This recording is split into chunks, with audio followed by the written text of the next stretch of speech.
Hey there, beautiful, and welcome into Dr. Sarah's Café, where we take the time to savor the flavor of the week, which is a unique specialty blend of astrology, tarot, oracle, intuition, and a little inspiration and creativity. This flavor of the week is pretty interesting, pretty exciting, pretty cool, I think. It is the cookout. The cookout. Now, it's been a while since I've done a cookout, been to like a really good cookout where the food is on point, the music is banging, the company is rich and vibrant. But I do have memories of a great cookout. Hopefully you do too. If not, then maybe this week you can find a good cookout to go to. Now, I do want to explain the cookout a little bit just in case some people watching don't have the cultural context or the cultural background to really understand the vibe of a cookout. The cookout is a gathering, usually of family or close friends or like a close-knit community. And the vibe, the tone is one of enjoyment, relaxation, celebration. It's a party basically that's usually outdoors and involves or centers around food, camaraderie. A lot of times you meet new people, but you really get to bond with and chill with people that you just enjoy their company. However, cookouts also are notorious for having maybe a little bit of drama, maybe stirring up a little bit of family drama. You know, the question, who all gonna be over there? Who all gonna be over there, right? And so we have to remember that the cookout, while the music is great and the food is great, it's also about relationships.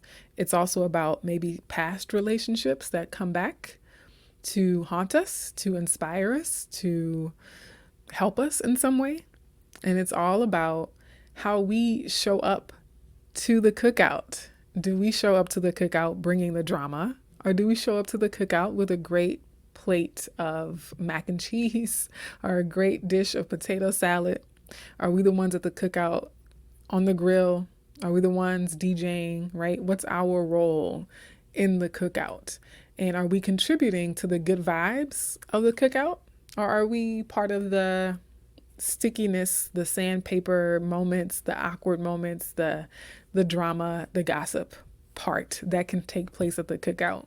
And of course, I can't talk about the cookout in 2024 without reminding us of the meme and the trend on social media to say, you can't invite everybody to the cookout, okay? Not everyone is invited to the cookout, okay? And so there's a particular vibe match that has to happen before you get an invitation to the cookout, okay? And so think about your metaphorical cookouts. Now let's get into the ingredients. Speaking of cooking, we'll start with the astrology, of course, as we always do. And there are 3 days this week that are pretty significant. One day has 3 things happening on it, so really pay attention to October 17th. But before that, on the 14th, we have the sun in Libra, happy birthday Libras, squaring Mars in Cancer. So Libra is about relationships, connectivity, balance and fairness in relationships, specifically the equitable give and take and exchange of energies. And so with the sun being there, the sun is our identity, the sun is our ego. And so we might be focused on the relationships of our lives, the various forms of them, specifically how we show up to those relationships, because again, the sun is the self. And then Mars in Cancer. Cancer is often associated with family, with home, with our roots and our ancestors. So some people might have family reunion vibes this week, right? But even if you're not having an actual family reunion, this is reminding me of family reunion type energy, okay? And now a square. A square is when planets are 90 degrees apart from each other in our map of the solar system. And so the sun will be 90 degrees from Mars and Cancer, making a square, right? Makes sense if you remember your high school geometry class. And squares are considered challenging aspects, right? If you look at how a square is formed, it's like T-bone. It's like a T-bone that happens. Someone crosses your path and knocks you off course, or so it may seem. What I really think with squares is that cosmically speaking, something, someone, some divine being, our higher selves, the universe is trying to knock us back on our path. It's trying to knock us into reality, into a different timeline that's more in alignment. That's my belief based on my philosophy that the universe is wise and loving, which is, a phrase I got from Nadia Shah. And so there could be some challenging moments at the cookout. However, they are bringing up stuff that needs to be looked at.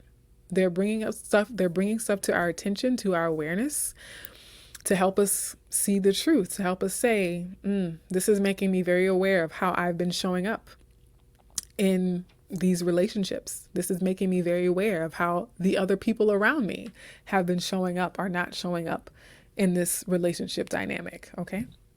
And then that same day, we have Venus in Scorpio, still in Scorpio, opposite Uranus in Taurus. And so this is like surprises coming back. A very dramatic, exaggerated, hyperbolic example. Not saying that this is going to happen, but for the sake of the theme and the flavor, this would be like going to the cookout and your ex is there with their new spouse. It's like a surprise and related to love and romance, but also tied to being able to finally let something go and asking us to remember the truth of who we are and really making us do the work of being deeply rooted and grounded in our self-worth and our self-value.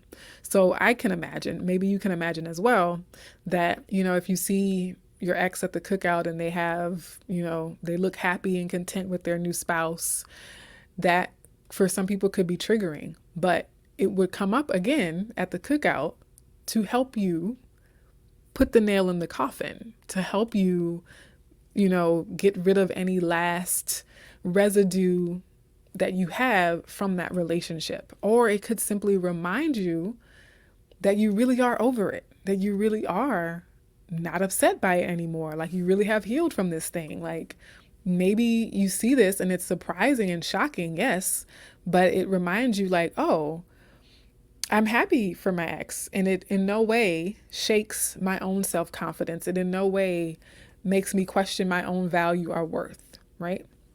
And so that's, again, the work that we might be asked to do at the cookout this week, okay? Now, the next day on the 15th, Venus still in Scorpio. So Venus is getting a workout this week, okay? And so, again, I think Venus is also one of the planets that deals with our relations to other people and how we relate to other people while maintaining our own sense of value and self-worth and showing up to connections with others from a deeply rooted place of self-worth. Venus in Scorpio trining Neptune and Pisces. Now, this is a positive aspect, and it's, I'm sorry, I'm laughing. It's almost like the fairy tale, right? So we might meet someone at the cookout. So we might see our ex and they're like with their spouse, but then like we meet someone new, like our cousin is like, oh, hey, let me introduce you to my friend. And they're like, something about them. They have an energy, they have an aura. And you're like, that person's kind of interesting. So Neptune is often seen as a planet of like dreams, fantasies, illusions. It can be very deceptive. Like sometimes we aren't seeing things clearly. And so I would say, don't elope with a person if you meet them at the cookout this week, metaphorically speaking. But, it's okay because the energy is there to use that fantasy, right? To allow yourself to dream, allow yourself to feel that sense of love. And maybe you're just on a natural high from the cookout. It's like the next day you had such a great time with your friends and your family, you got to flirt with a few attractive people.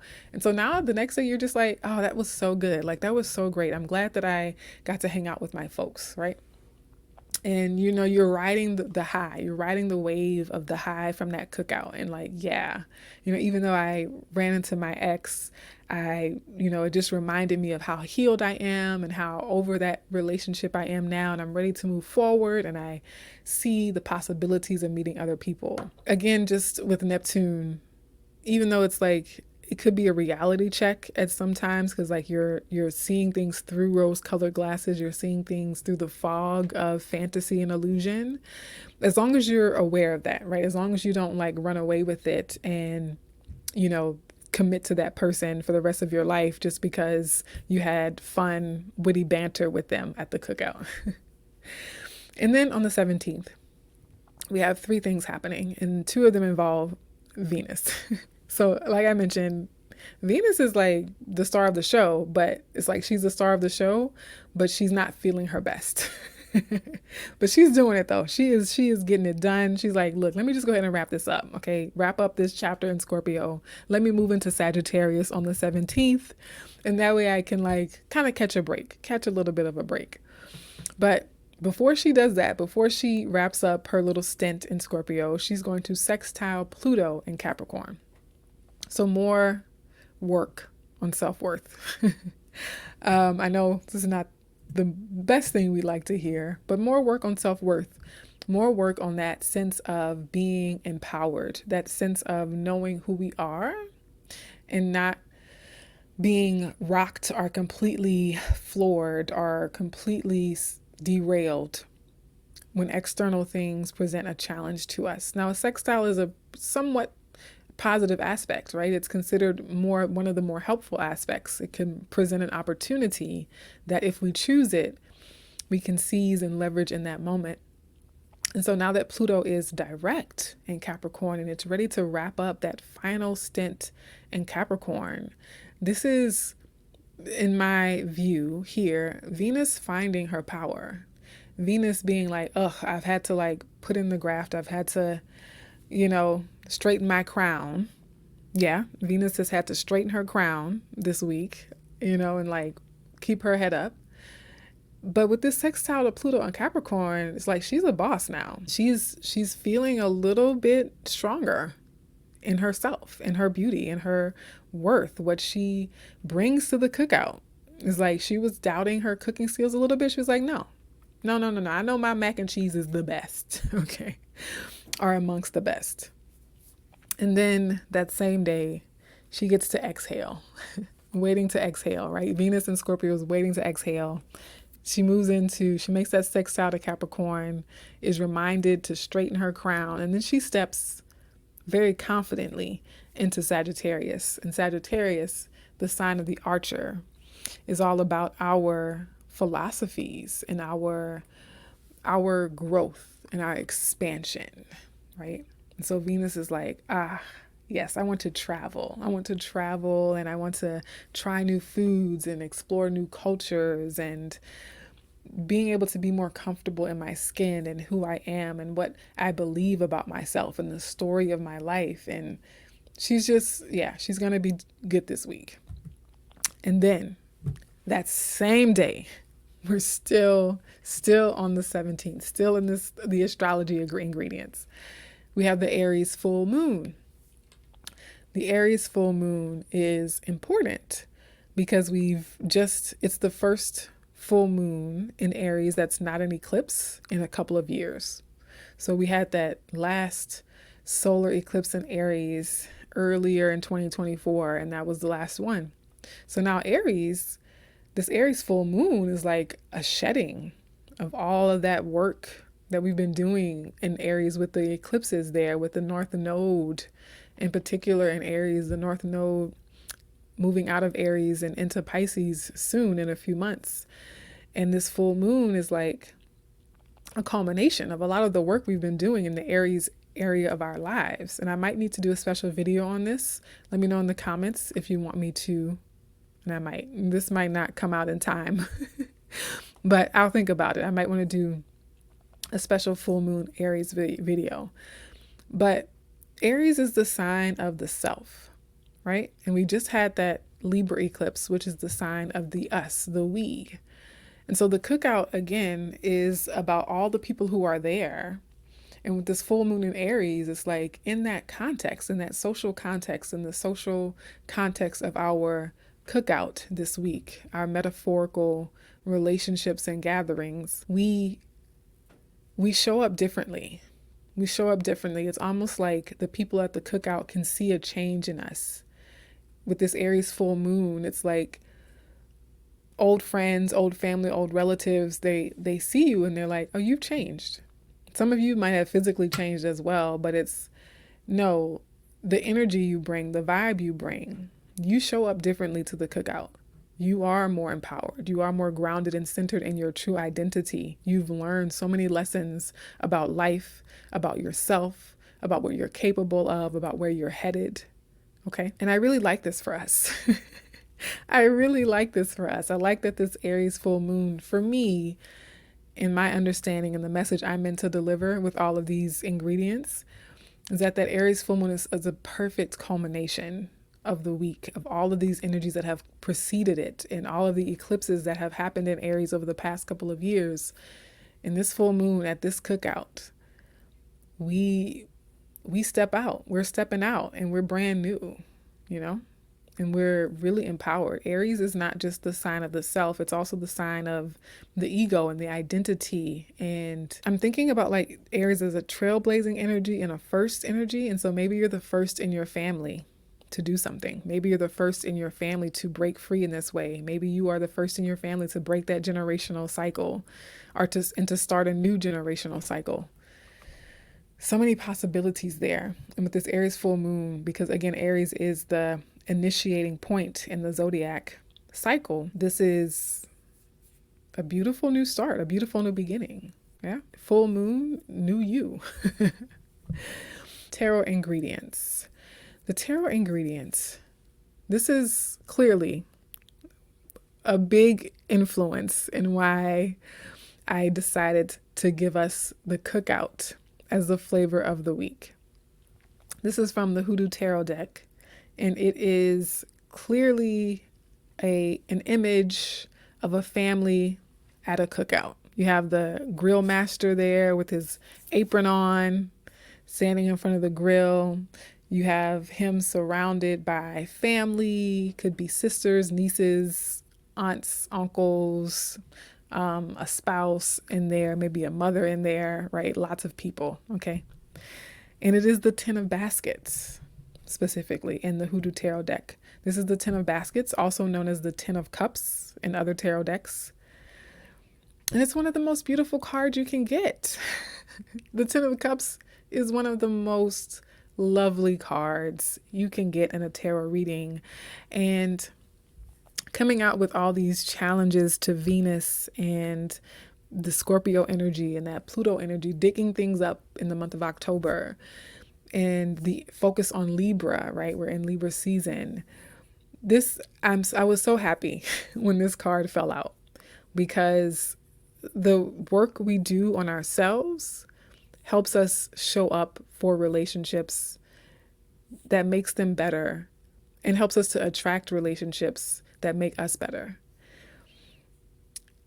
When we do the work that we need to do, we see the improvements in our relationships. We don't just see the improvements for ourselves or with ourselves. Those improvements we make with ourselves starts to improve our external reality. And that doesn't mean that every relationship improves. Sometimes the improvement is, I have to say, letting go of a relationship. Sometimes the improvement is within the relationship itself. Both of you choose growth and camaraderie and collaboration and effort and commitment. And sometimes the improvement is meeting new people and attracting a new tribe, a new chosen family. So I want to read from the guidebook about this Ten of Cups energy. And I'm going to read the author's positive and her negative keywords. So positive: happy families, spiritual contentment, consensus, harmonious relationships, blessings, shared values, friends that never let you down, reunions, stability, soulmates, camaraderie, unity, celebrations with loved ones, and ideal domestic situations. Negative expressions of the Ten of Cups: family disputes, losing your home, estranged spouses, family secrets, broken homes, toxic relatives, abusive parents, empty nest syndrome, unhappy childhoods, homesickness, instability, rebellious teens, and custody battles. I wanted to share both shades of this card and how it could play out, because I'm talking about the cookout and I'm saying how this is trying to help us get to the 10 of Cups. It's trying to help us have a happy family. It's trying to help us have great friends and have a wonderful domestic situation. But depending on where we are in our growth and evolution, depending on our context, depending on so many factors, some of us might still have to go through the disputes and the custody battles and the rebellious teen. We might have to be going through the drama of the cookout to help us clear out the energy, to help us work through any remaining struggle or lessons that need to be learned. Okay. The Tea Leaf Oracle message is coming from the Abiola African Goddess deck again. And this card also gave me reason to focus on the energy of a cookout. And it's harvest, Abol Nimba. And we are in harvest season. So I loved seeing this card come out because it's the season of the cornucopia, right? The season of fall gatherings and meals with families and the reaping the rewards of our work. So we could be harvesting rewards and benefits of our internal work. Again, with this Aries full moon is a time of culmination of saying, oh, I've put in this effort and make this investment. And now I'm starting to see the fruits, right? The fruits of all of that, the fruits of that work and that labor or that manifesting ritual that I've been doing. And harvest is also about collecting and storing for the next season.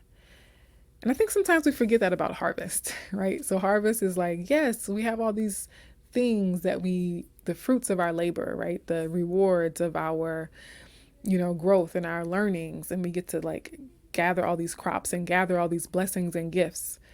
However, it's also taking those things into the next chapter, taking those lessons, taking those blessings and rewards and carrying them into the future.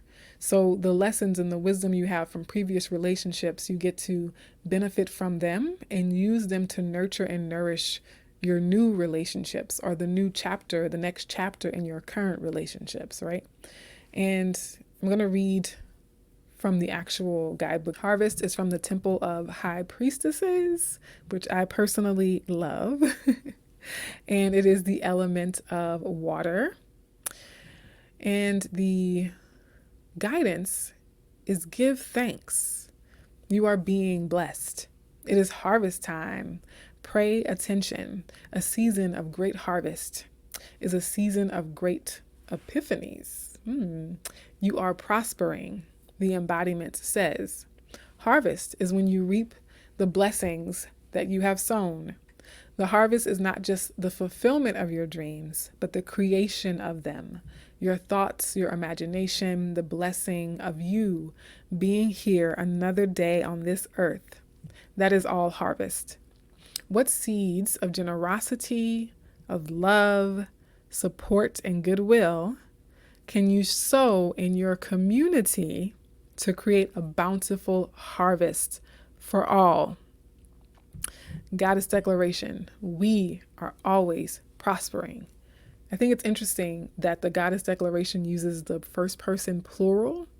We are always prospering. And so embedded in the harvest energy here is the sense of community, is that sense of relationships, connection, asking us, not just what am I going to eat at the cookout, but what am I bringing to the cookout? What seeds of gratitude, what seeds of companionship, what seeds of trust, goodwill have I sown that are now coming back to me to support me when I need it, to nourish me when I need it, right? What seeds of grace and what seeds of love and support have I sown that I now get to reap the benefits of by seeing that reflected back to me in all of the lovely people that I'm in community with at this cookout. Yeah. The pastry and poetry is from Bell Hooks again, since we're still in Libra season, and the pastry is blueberry muffins. Can you tell? I really like pastries. I like blueberry muffins, especially warm blueberry muffins. Bell Hooks, again, being a Libra, I wanted to continue highlighting Libra writers and just Libra folks that I particularly like. And so this week, Bell Hooks, who often speaks about love and community and relationships, the poetry, or the quote that we have from her today, is that beloved community is formed not by the eradication of difference, but by its affirmation. By each of us claiming the identities and cultural legacies that shape who we are and how we live in the world. Beloved community is formed not by the eradication of difference, but by its affirmation. I wonder if some of us at this metaphorical cookout this week, thank you for humoring me with this extended metaphor, if part of what triggers our lesson and our learning and our growth this week is tension or conflict around difference, whether that's internal conflict within ourselves or external conflict brought to the cookout by someone else's intolerance for difference, or the fear that someone will be intolerant of our difference. So many things that could play out here, okay? And our to-go, our takeaway. What relational changes are needed now? What relational changes are needed now? On that note, my dear, I hope that this has helped you in some way to refill your spiritual cup, and I hope to see you in another video. Take care.